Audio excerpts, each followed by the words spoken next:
ನಮಸ್ಕಾರ ಎಲ್ಲರಿಗೂ Padmashri life style YouTube ಚಾನಲ್ಗೆ ಸ್ವಾಗತ. ಸ್ನೇಹಿತರೆ, ಎಲ್ಲರಿಗೂ ಹೋಳಿ ಹಬ್ಬದ ಹಾರ್ದಿಕ ಶುಭಾಶಯಗಳು. ಇವತ್ತಿನ ವಿಡಿಯೋದಲ್ಲಿ ನಾನು ಇವತ್ತು ಮಾಡಿರುವ ಒಂದು ಪೂಜೆ, ಅದರ ಜೊತೆಗೆ ಕೆಲವೊಂದಿಷ್ಟು ನಾನು ಅನುಸರಿಸುವ ನಿಯಮಗಳನ್ನು ಸಹ ನಿಮಗೆ ಈ ವಿಡಿಯೋದಲ್ಲಿ ತಿಳಿಸ್ಕೊಡ್ತೀನಿ. ನಾನು ಮೊದಲನೇದಾಗಿ ಈಗ ಪೂಜೆ ಬಗ್ಗೆ ತಿಳಿಸ್ಕೊಡ್ತೀನಿ. ಬೆಳಗ್ಗೆ ಸ್ವಲ್ಪ ಬೇಗ ಎದ್ದಿದ್ದೆ. ಆವಾಗ ನಾನು ಸ್ವಲ್ಪ ಇನ್ನೂ ಕತ್ಲೆ ಆಗಿತ್ತು ಅಂದರೆ ಯಾವಾಗಲೂ ತುಳಸಿ ಗಿಡದ ಮುಂದೆ ಒಂದು ದೀಪ ಹಚ್ಚೋದು ತುಂಬಾ ಒಳ್ಳೆಯದು. ಅದರ ಮುಂದೆ ಸ್ವಲ್ಪ ರಂಗೋಲಿಯನ್ನು ಹಾಕಿ ತುಳಸಿ ಗಿಡಕ್ಕೆ ಪೂಜೆಯನ್ನು ಮಾಡಿಕೊಂಡು ಆಮೇಲೆ ಹೊಸ್ತಿಲು ಪೂಜೆಯನ್ನು ಮಾಡಿಕೊಂಡು ರಂಗೋಲಿಯನ್ನು ಹಾಕಿದ್ದೆ. ಈಗ ಪ್ರತಿಯೊಬ್ಬರು ಬೆಳಿಗ್ಗೆ ಬೇಗನೆ ಎದ್ದು ರಂಗೋಲಿ ಹಾಕಕ್ಕೆ ಆಗದೆ ಇಲ್ಲ ಅನ್ನೋರು ಬೇಗ ಎದ್ದ ತಕ್ಷಣ ಆದರೂ ನಾವು ಮೊದಲಿಗೆ ಹೊರಗಡೆ ಎಲ್ಲ ಕಸವನ್ನು ಗುಡಿಸಿ ಅದರ ಮುಂದೆ ತುಳಸಿ ಗಿಡದ ಮುಂದೆ ಮತ್ತು ಹೊಸ್ತಿಲಿಗೆ ರಂಗೋಲಿಯನ್ನು ಹಾಕಬೇಕು. ಈಗ ಹೊಸ್ತಿಲಿಗೆ ನಾವು ಹೊಸ್ತಿನಲ್ಲಿ ಲಕ್ಷ್ಮಿ, ಪಾರ್ವತಿ ಮತ್ತು ಸರಸ್ವತಿ ದೇವರು ಇರ್ತಾರೆ ಅಂತ ನಂಬಿಕೆ ಇದೆ. ಹೀಗಾಗಿ ಅಲ್ಲಿ ಕೂಡ ನಾವು ರಂಗೋಲಿಯನ್ನು ಹಾಕಬೇಕು. ಪ್ರತಿನಿತ್ಯ ನಾನು ಕುಂಕುಮ, ಅರಿಶಿನ ಎಲ್ಲ ಹಾಕಿ ರಂಗೋಲಿಯನ್ನು ಹಾಕ್ತೀನಿ. ಮತ್ತು ರಂಗೋಲಿ ಮೇಲೆ ಅರಿಶಿನ ಮತ್ತು ಕುಂಕುಮವನ್ನು ಸಹ ಹಾಕಿರ್ತೀನಿ. ಸಾಧ್ಯ ಆದರೆ ಕೆಲವೊಮ್ಮೆ ಸುಗಂಧರಾಜ ಅಥವಾ ಮಲ್ಲಿಗೆ ಅಥವಾ ಮನೆಯಲ್ಲಿ ಯಾವ ಹೂವು ಇರುತ್ತೋ ಆ ಹೂವನ್ನು ರಂಗೋಲಿ ಮೇಲೆ ಇಟ್ಟಿರ್ತೀನಿ. ಈ ಎರಡು ಪಾದಗಳ ಒಂದು ಅರ್ಥ ಲಕ್ಷ್ಮಿ ಮತ್ತು ವೆಂಕಟೇಶ್ವರ, ಅಂದರೆ ಲಕ್ಷ್ಮಿ ಮತ್ತು ಮಹಾವಿಷ್ಣುವಿನ ಒಂದು ಗುರುತು. ಅದು ಅಂದರೆ ಹೊಸ್ತಿಲಲ್ಲಿ ಲಕ್ಷ್ಮಿ ಮತ್ತು ಮಹಾವಿಷ್ಣುವಿನ ಒಂದು ಆಶಾಸ್ಥಾನ ಇರುತ್ತೆ ಅನ್ನೋ ಒಂದು ನಂಬಿಕೆ ಸಹ ಇರೋದ್ರಿಂದ ಕೆಲವೊಬ್ಬರು ನೋಡ್ತಾ ಇರ್ಬೋದು, ಹೊಸ್ತಿಲಿನ ಬಳಿ ಎರಡು ಪಾದಗಳನ್ನು ಹಾಕಿ ಇರ್ತಾರೆ. ನನಗೂ ಕೂಡ ಶುಕ್ರವಾರ, ಮಂಗಳವಾರ ಅಥವಾ ಏನಾದರೂ ಹಬ್ಬ ಹರಿದಿನ ಇದ್ದಾಗ ಈ ರೀತಿಯಾಗಿ ನಾನು ಹಾಕಿರ್ತೀನಿ. ಅದು ಒಂದು ಶುಭ ಸಂಕೇತ ಅಂತ ಕೂಡ ಹೇಳ್ಬೋದು. ಎಲ್ಲಿ ಲಕ್ಷ್ಮಿ ಇರ್ತಾಳೋ ಅಲ್ಲಿ ವಿಷ್ಣು ಇದ್ದೇ ಇರ್ತಾನೆ. ಹೀಗಾಗಿ ಒಂದೇ ಪಾದ ಹಾಕದೆ ಹೊಸ್ತಿಲಿನ ಎರಡೂ ಕಡೆಗೆ ನಾವು ಎರಡು ಪಾದಗಳನ್ನು ಹಾಕ್ಬೋದು. ಇನ್ನು ಪೂಜಾ ವಿಚಾರಕ್ಕೆ ಬಂದರೆ ಮೊದಲೇದಾಗಿ ಗಣಪತಿ ಪೂಜೆ. ಯಾವುದೇ ಒಂದು ಪೂಜೆಯನ್ನು ಮಾಡಬೇಕಾದ್ರೆ ನಾನು ಗಣಪತಿಯಲ್ಲಿ ಪೂಜೆಗೆ ಯಾವುದೇ ವಿಘ್ನ ಆಗಬಾರ್ದು, ಲೋಪದೋಷ ಆಗಬಾರ್ದು ಅಂತ 5 ಎಳೆ ಗರಿಕೆ ಇಟ್ಟು ಪೂಜೆಯನ್ನು ಸಲ್ಲಿಸಿ ಆನಂತರ ಉಳಿದ ಎಲ್ಲ ಪೂಜೆಯ ಒಂದು ಕೆಲಸವನ್ನು ಮಾಡ್ಕೊಳ್ತೀನಿ. ಅಂದರೆ ಮೊದಲನೇ ಆದ್ಯತೆ ನಾವು ಗಣಪತಿಗೆ ಕೊಡಲೇಬೇಕು. ಇನ್ನು ಕಾಮಾಕ್ಷಿ ದೀಪದ ವಿಚಾರಕ್ಕೆ ಬಂದರೆ ನಾನು ಶುಕ್ರವಾರ ಅಥವಾ ಯಾವುದಾದ್ರೂ ದಿನ ನಾನು ಲಕ್ಷ್ಮೀ ಪೂಜೆಯನ್ನು ಮಾಡ್ತಾ ಇರ್ತೀನೋ ಆವಾಗ ಅದನ್ನು ಹಚ್ಚಿ ಇಡ್ತೀನಿ. ಪ್ರತಿನಿತ್ಯ ನಾನು ಹಚ್ಚೋದಿಲ್ಲ. ಇನ್ನು ಮಹಾವಿಷ್ಣು ಅಷ್ಟಲಕ್ಷ್ಮಿ ಸಮೇತವನ್ನು ನಮ್ಮಲ್ಲಿ ಫೋಟೋ ಇತ್ತು, ಅದನ್ನು ನಾವು ಪ್ರತಿನಿತ್ಯ ದೇವರ ಮನೆಯಲ್ಲಿ ಇಟ್ಟು ಪೂಜೆಯನ್ನು ಮಾಡ್ತೀವಿ. ಫೋಟೋಗಳು ಸಾಕಷ್ಟಿವೆ, ಆದರೆ ಅದನ್ನು ನಮಗೆ ಯಾವ್ದು ಬೇಕು, ಯಾವುದನ್ನು ಶಾಸ್ತ್ರದ ಪ್ರಕಾರ ಇಡಬೇಕು ಅಂತ ನೋಡಿಕೊಂಡು ಈ ಒಂದು ಫೋಟೋವನ್ನು ನಾವು ಇಟ್ಟಿದ್ದೀವಿ. ಬೆಳಿಗ್ಗೆ ಲಕ್ಷ್ಮೀ ಸಮೇತ ಒಂದು ನಾರಾಯಣನ ಫೋಟೋ ನೋಡೋದ್ರಿಂದ ತುಂಬಾ ಒಳ್ಳೆಯದು. ಸೊ ಇನ್ನು ಇವತ್ತಿನ ಲಕ್ಷ್ಮೀ ಪೂಜೆ ಇದು. ನಾನು ಲಕ್ಷ್ಮೀ ಪೂಜೆಯನ್ನು ಯಾವಾಗ ಮಾಡ್ತೀನಿ ಅಂದರೆ ಏನಾದರೂ ಹಬ್ಬ, ಹುಣ್ಣಿಮೆ ಮತ್ತು ಅಮಾವಾಸ್ಯೆ ಮತ್ತು ಪ್ರತಿ ಶುಕ್ರವಾರ ಕೂಡ ನಾನು ಲಕ್ಷ್ಮೀ ಪೂಜೆಯನ್ನು ಇದೇ ರೀತಿ ಸರಳವಾಗಿ ಮಾಡ್ತೀನಿ.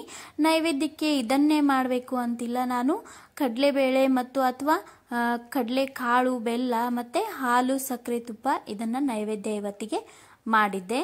ಇನ್ನು ಮನೆಯಲ್ಲಿರೋ ಕೆಲವೊಂದಿಷ್ಟು ಹೂಗಳು ಮತ್ತು ಹೊರಗಿನಿಂದ ತಂದು ಒಂದು ಹೂವಿನ ಹಾರವನ್ನು ಹಾಕಿದ್ದೆ. ಆಮೇಲೆ ಅಷ್ಟಲಕ್ಷ್ಮಿ ರಂಗೋಲಿ ಅಂದರೆ ಅಷ್ಟೇಶ್ವರ ರಂಗೋಲಿ ಇದನ್ನು ಒಂದು ಮನೆ ಇಟ್ಕೊಂಡು ಅದ್ರ ಮೇಲೆ ಅಷ್ಟೇಶ್ವರ ರಂಗೋಲಿಯನ್ನು ಹಾಕಿದ್ದೆ. ಇದನ್ನು ಕೂಡ ನಾನು ಹುಣ್ಣಿಮೆ ದಿವಸ ಅಥವಾ ಅಮಾವಾಸ್ಯೆ ದಿವಸ ಲಕ್ಷ್ಮೀ ಪೂಜೆ ಮಾಡಿದಾಗ ಹಾಕಿರ್ತೀನಿ. ಈ ವಿಡಿಯೋನು ಸಹ ನಾನು ಚಾನಲ್ನಲ್ಲಿ ಹಾಕಿದ್ದೆ. ಇನ್ನು ಅಮ್ಮನಿಗೆ ಒಂದು ಅಲಂಕಾರ ಮಾಡಿ ನೋಡೋದು ಅಂದರೆ ತುಂಬಾ ಖುಷಿ ಕೊಡುತ್ತೆ ನನಗೆ. ಹೀಗಾಗಿ ಸ್ವಲ್ಪ ಅಲಂಕಾರನ ಸಹ ಮಾಡಿರ್ತೀನಿ. ಮತ್ತು ಮನೆಯಲ್ಲಿರೋ ನಮ್ಮ ಹತ್ರ ಯಾವುದೇ ಚಿನ್ನದ ಒಡವೆಗಳಿರುತ್ತೋ ಅದನ್ನು ಕೂಡ ಲಕ್ಷ್ಮೀ ಪೂಜೆಗೆ ನಾನು ಹಾಕಿರ್ತೀನಿ. ಪ್ರತಿಯೊಬ್ಬರು ಕೂಡ ಮನೆಯಲ್ಲಿ ಯಾವುದಾದ್ರೂ ಒಂದು ಲಕ್ಷ್ಮೀ ಪೂಜೆ ಮಾಡುವಾಗ ನಮ್ಮ ಒಂದು ಮಾಂಗಲ್ಯ ಸೂತ್ರವನ್ನು ಒಂದು ಬಿಟ್ಟು ಯಾವುದು ಆಭರಣ ಇರುತ್ತೋ ಅದನ್ನು ಲಕ್ಷ್ಮೀ ದೇವಿಗೆ ಅರ್ಪಣೆ ಮಾಡ್ಬೋದು. ಇದರಿಂದ ನಮ್ಮ ಸಂಪತ್ತು ಕೂಡ ವೃದ್ಧಿ ಆಗುತ್ತೆ.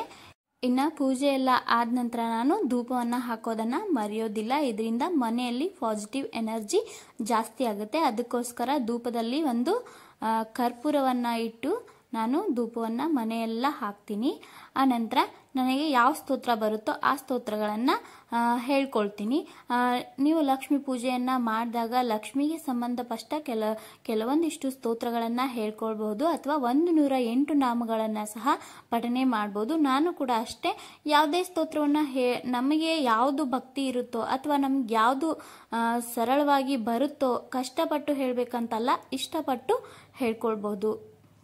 ನಮ್ಮ ಒಂದು ಸಮಯವನ್ನು ಮತ್ತು ಅನುಕೂಲವನ್ನು ನೋಡಿಕೊಂಡು ನಾವು ಸ್ತೋತ್ರಗಳನ್ನು ಹೇಳ್ಕೊಳ್ಬಹುದು. ಮತ್ತು ನಾವು ಗಣಪತಿಗೆ 5 ಎಳೆ ಗರಿಕೆಯನ್ನು ಇಟ್ಟು ಪೂಜೆ ಸಲ್ಲಿಸೋದ್ರಿಂದ ನಮಗೆ ಯಾವುದೇ ಒಂದು ಕೆಲಸಕ್ಕೆ ಕೈ ಹಾಕುವಾಗ ಯಾವುದೇ ಒಂದು ವಿಘ್ನಗಳು ಬರೋದಿಲ್ಲ. ನನಗಿದರ ಅನುಭವ ತುಂಬಾ ಜಾಸ್ತಿ ಆಗಿರೋದ್ರಿಂದ ನಾನು ಪ್ರತಿನಿತ್ಯ 5 ಎಳೆ ಗರಿಕೆಯನ್ನು ಗಣಪತಿಗೆ ಇಟ್ಟಿರ್ತೀನಿ.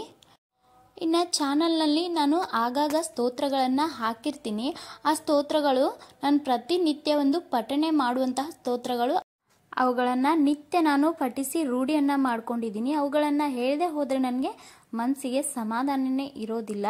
ಅಷ್ಟೊಂದು ನನಗೆ ಆ ಒಂದು ಸ್ತೋತ್ರಗಳು ರೂಢಿ ಆಗಿಬಿಟ್ಟಿವೆ. ಸೊ ಯಾರಾದರೂ ನೀವು ಸ್ತೋತ್ರಗಳನ್ನು ಪಠಣೆ ಮಾಡ್ತಾ ಇದ್ದರೆ ಅವ್ರಿಗೆ ಗೊತ್ತಾಗಬಹುದು ಇದರ ಒಂದು ಮಹತ್ವ ಏನು ಅಂತ. ಇನ್ನು ಪೂಜೆ ಎಲ್ಲ ಮುಗಿದ ನಂತರ ನಾನು ಸಾಯಂಕಾಲ ಕೂಡ ದೀಪವನ್ನು ಹಚ್ಚಿಟ್ಟು ಆವಾಗ ಕೂಡ ಕನಕದಾರ ಸ್ತೋತ್ರ ಆಗಿರ್ಬೋದು, ಮತ್ತು ಅಷ್ಟಲಕ್ಷ್ಮಿ ಸ್ತೋತ್ರ ಆಗಿರ್ಬೋದು, ಮಹಾಲಕ್ಷ್ಮಿ ಅಷ್ಟಕಂ ಸ್ತೋತ್ರ ಆಗಿರ್ಬೋದು, ಅಥವಾ ಶ್ರೀಮಂತ ಒಂದು ಬೀಜಸ್ವರ ಆಗಿರ್ಬೋದು, ಅದನ್ನು ಕೂಡ ನಾನು ಪಠಣೆ ಮಾಡ್ತೀನಿ. ಪ್ರತಿಯೊಬ್ಬ ಮಹಿಳೆಯರು ಸಂಜೆ ಕಾಲ ಒಂದು 5 ನಿಮಿಷ ನಾವು ಬಿಡು ಮಾಡಿಕೊಂಡು ಇಂತಹ ಒಂದು ಸ್ತೋತ್ರಗಳನ್ನು ಪಠಣೆ ಮಾಡ್ತಾ ಇದ್ದರೆ ನಮ್ಗೆ ಎಷ್ಟೋ ಒಂದು ಮನಸ್ಸಿಗೆ ಶಾಂತಿ ಇರುತ್ತೆ. ಇನ್ನು ಕೊನೆಯದಾಗಿ ಹೇಳಬೇಕಂದ್ರೆ ನಾವು ಏನೇ ಮಾಡಿದ್ರೂ ಆಡಂಬರ ಮಾಡಬೇಕು ಅಂತ ಏನಿಲ್ಲ, ಭಕ್ತಿಯಿಂದ ಮಾಡಿದ್ರೆ ದೇವರು ಒಲ್ದೇ ಒಲಿತಾರೆ ಅನ್ನೋ ಒಂದು ಅಭಿಪ್ರಾಯ ನಂದು. ಸೊ ಹೀಗಾಗಿ ಎಷ್ಟು ಭಕ್ತಿಯಿಂದ ನಾವು ಪೂಜೆ ಪುನಸ್ಕಾರಗಳನ್ನು ಮಾಡ್ತೀವೋ ಅಷ್ಟು ನಮಗೆ ಒಳ್ಳೆಯದಾಗುತ್ತೆ ಅಂತ ಹೇಳ್ಬೋದು. ಸ್ನೇಹಿತರೆ, ಈ ಒಂದು ವಿಡಿಯೋ ನಿಮಗೆ ಇಷ್ಟ ಆಗಿದ್ದರೆ ವಿಡಿಯೋನ ಲೈಕ್ ಮಾಡಿ. ಮತ್ತು ಇನ್ನೂ ಯಾರು ಚಾನಲ್ಗೆ ಸಬ್ಸ್ಕ್ರೈಬ್ ಆಗಿಲ್ವೋ ದಯವಿಟ್ಟು ಚಾನಲನ್ನು ಸಬ್ಸ್ಕ್ರೈಬ್ ಮಾಡಿಕೊಂಡು ಪಕ್ಕದಲ್ಲಿರೋ ಬೆಲ್ ಐಕಾನನ್ನು ಕ್ಲಿಕ್ ಮಾಡಿದ್ರೆ ನಮ್ಮ ಎಲ್ಲ ವಿಡಿಯೋದ ನೋಟಿಫಿಕೇಷನ್ಗಳು ನಿಮಗೆ ಸಿಗುತ್ತೆ. ಹೋಗಿ ಬರ್ತೀನಿ. ಬಾಯ್.